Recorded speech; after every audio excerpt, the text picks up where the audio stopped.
اعوذ باللہ من الشیطان اللعین الرجیم بسم اللہ الرحمن الرحیم الحمد للہ رب العالمین والصلاة والسلام علی اشرف الانبیاء والمرسلین وخاتم النبیین ابی القاسم محمد وعلی اہل بیتہ الطیبین الطاہرین المعصومین ولعنۃ اللہ علی اعدائہم اجمعین من الآن الی قیام یوم الدین اما بعد۔ محترم ناظرین، السلام علیکم ورحمۃ اللہ وبرکاتہ۔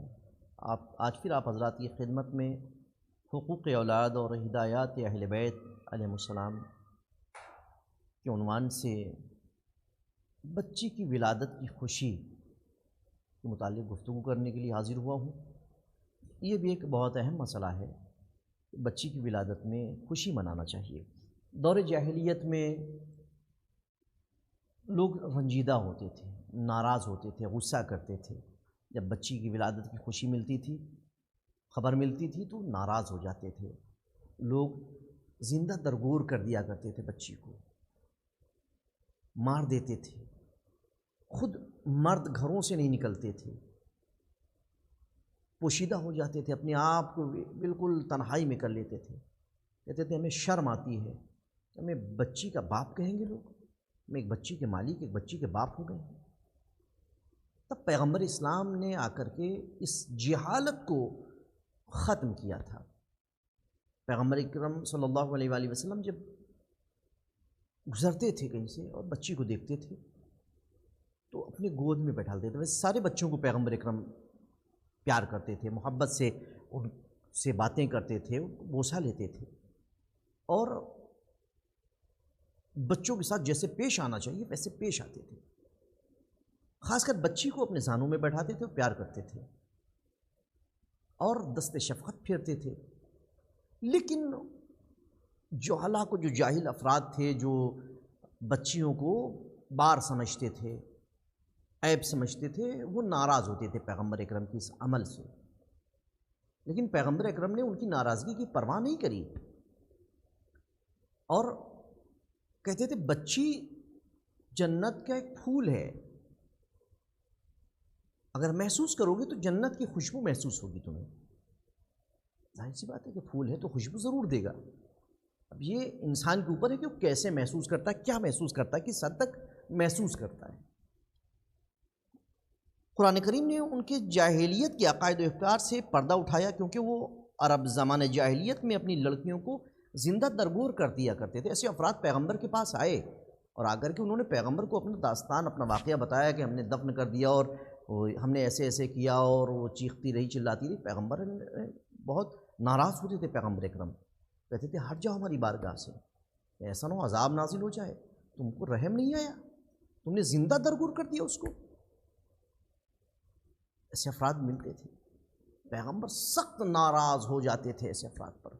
آپ سوچئے کہ اس دور میں فاطمہ الزہرا صلوات اللہ علیہا کو اٹھ کر کے اپنی جگہ پر بیٹھانا اور ان کو چومنا اور سونگنا اور کہنا کہ میں فاطمہ کے جسم سے جنت کی خوشبو محسوس کرتا ہوں، فاطمہ کو سونگتا ہوں تو مجھے جنت کی خوشبو آتی ہے، اور پھر یہ کہنا کہ فاطمہ اپنے باپ کی ماں ہے، یہ بہت بڑی بات ہے، اس دور میں یہ بات کہنا۔ آج ظاہر سی بات ہے کہ لوگوں کو سنا اور بس اس کو ٹال دیا، لیکن اس دور میں یہ بہت بڑی بات تھی اور لوگ تعجب کرتے تھے کہ ہم لڑکی کو ایسا سمجھتے ہیں اور پیغمبر اکرم اس کے برعکس لڑکی کو اتنا بڑا مقام اور مرتبہ دے رہے ہیں، اٹھ کر کے اپنی جگہ پر بیٹھا رہے ہیں۔ پیغمبر اکرم ظاہر سی بات ہے کہ جو بھی بات کہتے تھے پہلے اس پر عمل کرتے تھے۔ تو عزیزان محترم، لوگ ناراض ہو جاتے تھے، چہرہ سکوڑ لیتے تھے، غم و غصہ کا اظہار کرتے تھے جب ان کے ہاں بیٹی ہوتی تھی۔ قرآن اس کی حالت اور اعتقاد کو یوں بیان کرتا ہے، ان میں سے جب کسی کو بشارت اور خبر دی جاتی تھی کہ وہ صاحب دختر ہوا ہے تو وہ چہرہ بگاڑ لیتا تھا اور فرط غضب سے اس کا چہرہ کالا ہو جاتا تھا، اور شرم و حیا سے اس بری خبر کی وجہ سے قوم کے درمیان منہ چھپاتا تھا، وہ نہیں جاتا تھا۔ سورہ نحل آیت نمبر 58 اور 59 آپ اس میں دیکھ سکتے ہیں، باقاعدہ ان دونوں آیتوں میں اس دور کی بات کو، پیغمبر کے زمانے اور ان سے پہلے کی بات کو قرآن مجید نے بیان کیا ہے۔ جاہلیت کی تہذیب کی یہ آثار اب بھی لوگوں کے ذہن و فکر میں رچے بسے ہیں۔ پیغمبر اکرم ان جاہل رسوم اور تعصبات کو ختم کرنے کے لیے ان بری رسموں سے سخت مقابلہ کیا کرتے تھے۔ ایک روز رسول اکرم کو لوگوں نے بشارت دی کہ ایک بچی پیدا ہوئی ہے، خبر دی۔ پیغمبر اسلام نے اسی حال میں لوگوں کی طرف نگاہ کی تو کمال افسوس کی بات یہ ہے کہ سب کے چہرے سکڑے ہوئے اور تنے ہوئے تھے۔ آپ نے فرمایا تمہیں کیا ہو گیا ہے؟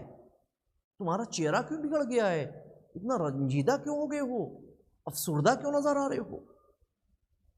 کیوں رنجیدہ ہو؟ یہ بچی ایک خوشبودار پھول ہے،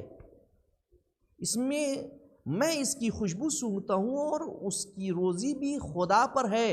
تم اگر یہ سوچ کر کے پریشان ہو اور رنجیدہ ہو کہ رزق کیسے کرو گے، تو رزق کا ذمہ دار خدا ہے، زمین پر اس کا بوجھ ہے اور رزق کا ضامن پروردگار عالم ہے، تو تمہیں ایسا سوچنے اور کرنے کی ضرورت نہیں ہے۔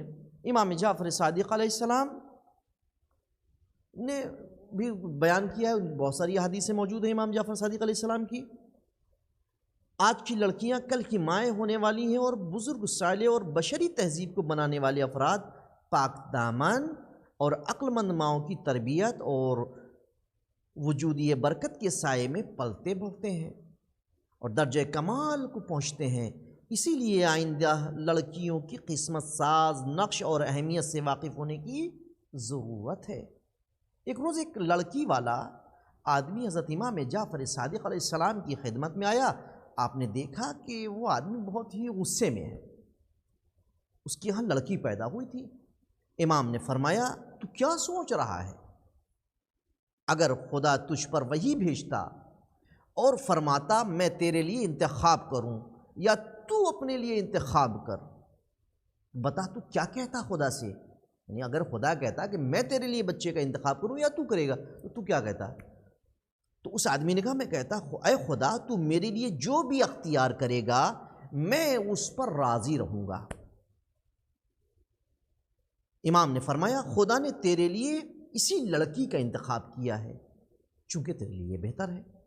پھر امام نے فرمایا کہ وہ بچہ جو اس مرد عالم کے ہاتھ سے جو سفر میں حضرت موسیٰ کے ساتھ تھے مارا گیا تھا، بچہ ایک مارا گیا تھا جس کی داستان قرآن نے بیان کی ہے، تو ہم نے ارادہ کیا کہ اس بچے کے بدلے میں ان دونوں ماں باپ کے لیے دوسرا بچہ بدل کر دے دیں، اور ظاہر سی بات ہے کہ بدل کچھ بہتر ہونا چاہیے جو اس سے بہتر، پاکیزہ اور قریب رحم والا ہو۔